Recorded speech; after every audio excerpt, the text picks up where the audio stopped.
The next day Aja woke Nooni up early in the morning. She said, "Nooni, we have to go to Sarasuaji's house today to help with the wedding preparations. There is a lot of work to be done. Get up and have a bath, eat your breakfast, and then we'll leave. You know, when the village did not have electricity, my family worked from sunrise to sunset to work the maximum that we could in the daylight hours. That's how I got into the habit of getting up early and sleeping early too." Nooni yawned and stretched out her arms. "What work do you have for the wedding, Aja?" she asked sleepily. "We are going to help with ladus today, and papads tomorrow. After that, we are going to make a lot of pickles for the wedding lunch. And of course, we'll make some extra to last us through the year. Why are you making everything, Aja? Aren't there any sweet shops here? What about Haldirams? In Bangalore, we always buy such things from MTR Mayors or Haldirams. Mom doesn't make ladus, pickles, or papads at home. My child, your mother works full-time, and in the big city where the apartments are small, there's really no place to store an entire year's stock. So the best way to get things is by buying small jars from the market. But in the village, you don't have any such shops. And the truth is that we have fun making these goodies. Why do you want me to come with you? What am I going to do there?" Nooni wondered.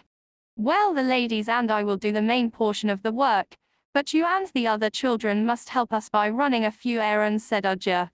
"When your father was young, he also used to come and help me." Nooni nodded and went to the bathroom to get ready. When they reached Sarasuaji's house, Nooni saw that the house was being whitewashed. She noticed that there were many children from the village. Everybody seemed busy. Some children were bringing ghee from the storeroom, some were busy washing plantain leaves and dabbers, and others were cleaning the veranda. Suddenly, she glanced to the side and saw heaps and heaps of ladus on the veranda. She had never seen so many ladus in her life. She saw Anand standing near the ladus and looking at them hungrily. She went and stood by him. He licked his lips and said dramatically, "Nooni, do you know how many ladus they make? There are 2 ladus for each adult and 3 for each child. On top of that, they make extras too. I'm so tempted to eat a few, but my mother will get angry if she finds out." Nooni laughed. The wedding was a week away. So Aja and Nooni went to Sarasuaji's house every single day. There were many people who kept trooping in from different villages and cities, and they all stayed till the wedding was over. Some even stayed in the house next to Aja and Aji's home.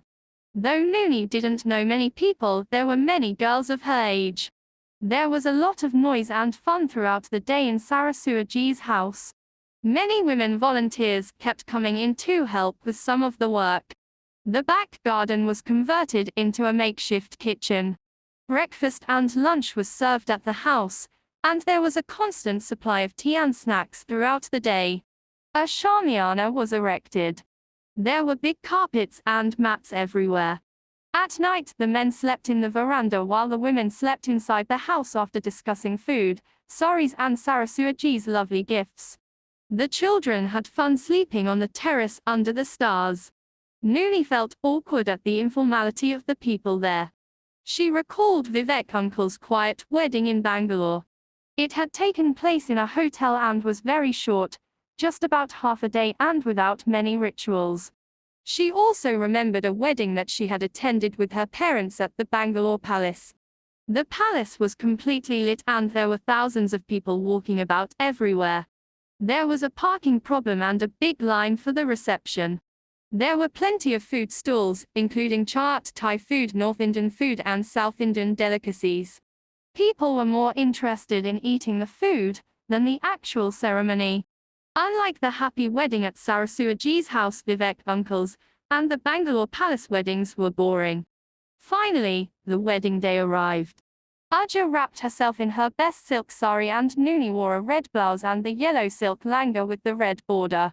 Aja gave her a necklace to wear, but Nooni didn't like it. Still, she wore it to make Aja happy. From morning till evening, Aja and Aja were busy with the wedding activities. Since they were old and respected in the village, Everyone who attended the wedding came and touched their feet. Aja showed off Nooni to everyone. "This is my granddaughter, Anushka," she said to whoever she met. "She has come from Bangalore to spend the summer with us." Nooni felt a little shy. The variety of food was definitely not as diverse as in Bangalore, but it was tasty and traditional. Lunch was served on plantain leaves. Sarasu Aja told all the women, "Please make sure you pick up a box of myth from the table on your way out." After lunch, Aja went and stood at the table near the exit and Nooni became her assistant. Boxes of myth were piled up on it.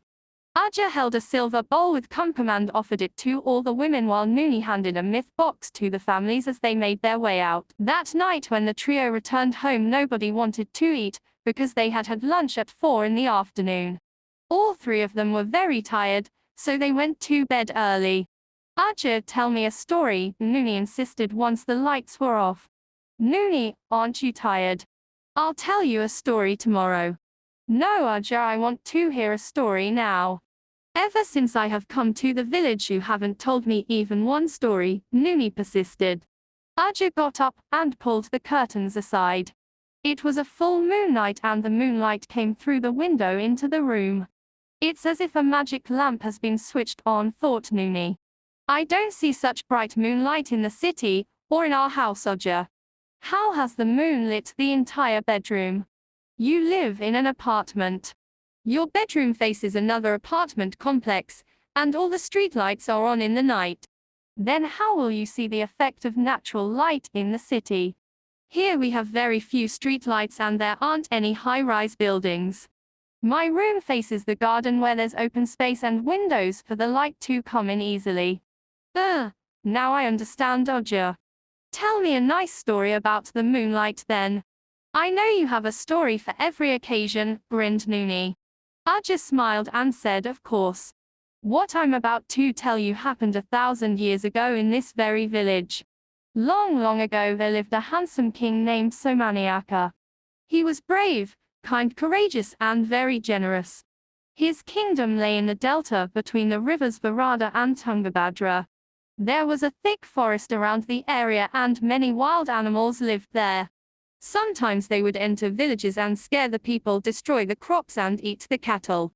After a number of such complaints, and no improvement in the situation, the king decided to hunt these wild beasts himself. 2 days later, he went hunting on his horse with his soldiers by his side. Soon, he had left his soldiers far behind and lost his way. The day passed and turned into late evening. The king's horse became tired, and Somaniaka tied him to a tree and went in search of food. He collected some fruits, ate them and brought some grass back for his horse. Suddenly, he felt very sleepy. It was a full moon night and the breeze was cool and pleasant. Somaniaka noticed a flat rock behind some bushes and decided to rest. Within minutes, he was asleep. Suddenly, he was awakened by the sound of girls chatting. He opened his eyes and glanced at the sky. To his surprise, there was a ladder coming down from the moon, which joined some stairs that went all the way from the moon to the earth. A group of beautiful women were coming down the steps. They all wore white saris and pearl ornaments, and carried golden pots at their waists. He squatted near the bushes and counted them. They were 7 in all. He wondered what they would do next. As soon as they reached the earth, the oldest woman touched the ground with a stick, and he saw the ground give way and open up. All of them slowly disappeared inside the ground. Somaniaka was not scared, but he was desperate to know where they had gone. Carefully, he came out of the bushes and peeped. Then he felt a little bolder and walked towards the big hole in the ground. He was surprised to find himself looking into an enchanting stepwell. "Aja, what is a stepwell?" Nooni asked. "It is a well that has steps inside so that it is easy to get to the bottom. There are many stepwells in our country. In fact, some of them are very famous. Remember that picture of the well you sent me from your trip last year to a Bainari near Jaipur?" "Oh, that's true. There was a huge well there with almost 3,000 steps. Are you talking about something similar?" "Yes, I haven't seen a Bainari myself, and the one that Somaniaka saw was a small step well. It had only 21 steps. But there were 7 small, exquisitely carved Shiva temples inside the well. Somaniaka looked down and observed the stunning carvings and pillars, and the beautiful angelic women. He enjoyed seeing them play hide and seek for some time. Then they filled their pots with water, poured it on an idol of Lord Shiva, and performed a puja. The whole process took several hours. By then the sky started getting lighter, as it was daybreak, and the moon started fading. Somaniaka hid behind the bushes again. Soon, the women climbed the steps and went back to the moon. The steps disappeared and the ground closed up. Somaniaka sat in the bushes for a long time. Suddenly, he felt confused. Had it been real, or had it all been a figment of his imagination? Did he really see the ground open up and a well underneath? He stood up and came out of the bushes. He searched everywhere for a sign of the well, but with no luck. There was not a single remnant of the incident he thought he saw. I must have been so tired that I slept off, and had such an elaborate dream that I thought that it was real, he said to himself. He turned and started walking back to his horse. Suddenly, he saw something sparkling on the ground. It was a broken pearl necklace. Somaniaka collected all the pearls and realized that it hadn't been a dream after all. He tried to recall if he had ever heard about a stepwell in his kingdom, but nothing came to mind. By then one of his followers had traced him and come to his rescue. But Somaniaka told him, "Go back and inform everybody that I'm safe. I will stay here for a few days. Give me your food ration before you leave. I know the route and I will come back on my own." The next day he waited near the bushes again, but nothing happened. He waited for one more day and still, the women did not appear. After another uneventful day he thought of other possibilities. Maybe these beautiful maidens come only on full moon days. Keeping that in mind, he got on his horse and went back to the capital. He met the royal astrologer and found out the date of the next full moon night.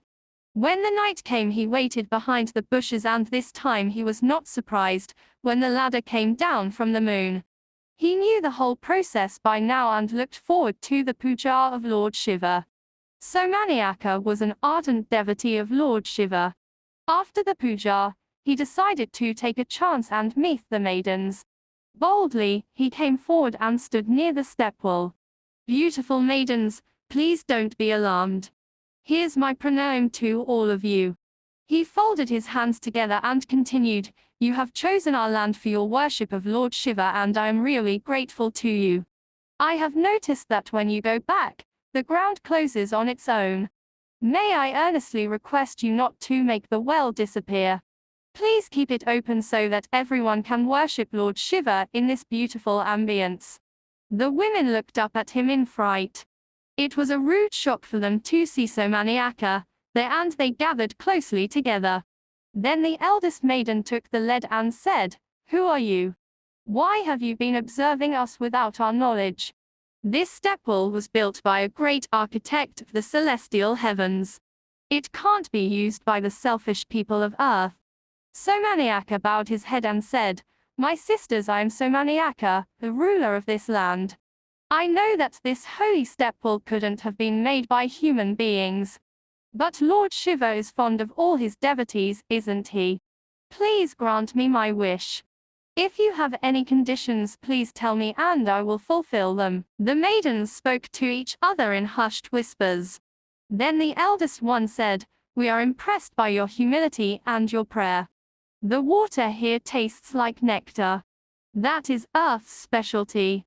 Even though we live in the celestial world, the water there isn't as tasty as what we get here. So we come every full moon night not to take a bath or spoil the well, but to just drink and enjoy ourselves. As long as you promise me that you will not dirty the premises and that this water will be used only for drinking, we will leave it as it is. People of your land can come and worship and take the water, but before entering the stepwell they must take a bath and wash their feet. If your people do not follow the rules, the well will disappear along with your kingdom. Think about it." It is a big price to pay. Are you ready to take the risk of losing your kingdom? Somaniaka thought for a minute, and said confidently, a source of water is a source of life. I will ensure that all your conditions are taken care of. The maiden continued, we have one more condition. On full moon nights the temple must remain closed, so that we can continue our visits here. Nobody must be allowed inside to observe us or talk to us. We want our privacy to be protected. Somaniaka agreed. He stepped forward and gave back the necklace to the maiden. He said gently, I think this belongs to one of you. The women were very happy with his honesty. They drank the water, climbed the steps and vanished. The stepwell remained where it was, so Maniaka went to the nearest water body to have a bath, and then he entered the stepwell for the first time. It was much more beautiful from up close. When he reached the bottom he cupped his hands and drank a sip of water. It was very tasty. He felt that it was better than nectar, which he had never drunk before anyway. The next day he came back to the kingdom and proclaimed, there exists a beautiful stepwell of Lord Shiva in our kingdom. People who would like to go there and perform puja can do so, but on one condition: they have to bathe and cleanse themselves before entering the stepwell. The water there will be used for no other purpose except for drinking. Everyone can carry away one pot of water, and no more. These rules are to be strictly followed, and there will be no exceptions. The temple will remain closed on full moon nights and nobody will be allowed inside. Somaniaka wanted to make his people comfortable, so he ensured that there was another water body for them near the stepwell. There, people could bathe, change their clothes and then enter the stepwell. The news spread like wildfire. People came from all over the kingdom to see the architectural masterpiece and pay their respects to Lord Shiva. The well remained open on all days except full moon nights. Days passed and word spread. People started coming from far and wide and from different lands. A small tourist spot was set up near the stepwell and named Somanaholi. Despite the increase in the number of visitors, the well was kept clean and guards monitored the premises around the clock. After some years, Somaniaka married a lovely lady, Queen Ratnavati. She was beautiful and courageous but headstrong. Somaniaka told her about the way the well had been discovered and how the celestial maidens had agreed to his request. Ratnavati wanted to know whether the maidens were more beautiful than her or not, but she knew that she would never get a chance to meet them because they came only on full moon nights, when no one was allowed inside the temple. One day the king had to go to an important event in the neighboring kingdom. Ratnavati told her husband, I am not feeling very well. I think that I will stay back in the palace. The naive king believed her and departed for the event. As soon as he left, Ratnavati called for her chariot and headed towards the stepwell. She thought to herself, I am the queen of this land. Every inch of it belongs to me. So what if the well is a gift of the maidens? The well exists on my land and I am the legal owner. My husband doesn't want to take a risk and obeys those maidens' words without question. I want to show him that nothing will happen if we break their rules. When the charioteers reached Somanaholi, the officers stopped her and requested, O Queen, please don't visit the temple today. It is a full moon night and as per the government rules, no one is allowed to go inside. Why don't you stay in the guest house tonight? You can visit the well tomorrow. Ratnavati did not listen to them. How dare you stop me? I am the queen. Everything is under my control. Without another word she barged into the stepwell. Since it was a full moon night, the entire complex was shining like silver. The water was shimmering and looked irresistible. She went into the water to bathe. Suddenly, she heard a noise. When she turned, she saw 7 women standing on the steps.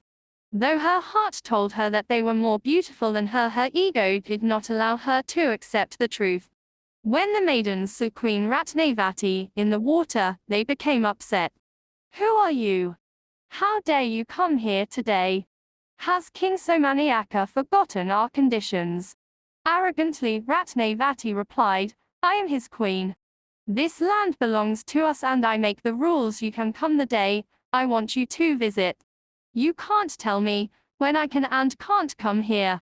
The water here is the way it is because of the earth and not because of anything you did.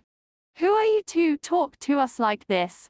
You have not only disobeyed our rules, but you have also dirtied the water. Once someone has bathed in this water, no one can drink it again.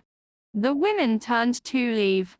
While going up the steps back to the moon, the eldest maiden said, Rani Ratnavati, you are going to regret this. They climbed the ladder and vanished. Queen Ratnavati tried to get out of the water to go behind them and talk to them, but all her efforts were in vain. Suddenly, there was thunder and lightning followed by a huge gust of wind and rain. Ratnavati quickly climbed up the steps of the well. The earth quaked and within a few seconds the well closed. The queen was scared. She had been warned of the consequences. She was going to lose her kingdom. She cried to herself and said, I should not have done this. I have polluted the water and disobeyed my husband. I have destroyed my kingdom because of my arrogance. Somaniaka never came back from his travel and Ratnavati went mad crying in the streets. After a few days, nobody heard from her again. The kingdom was eventually abandoned. It was sad that the queen, who should have been the protector of her kingdom, had destroyed a precious water source, disobeyed royal orders, broke a promise, and caused such a catastrophe. People say that our village, Somanaholi, is near the location of the stepwell. This story has been passed down from generation to generation, but no one has actually seen the well. Aja finished the story. Nooni looked at the moon with sleepy eyes, waiting for the maidens to appear.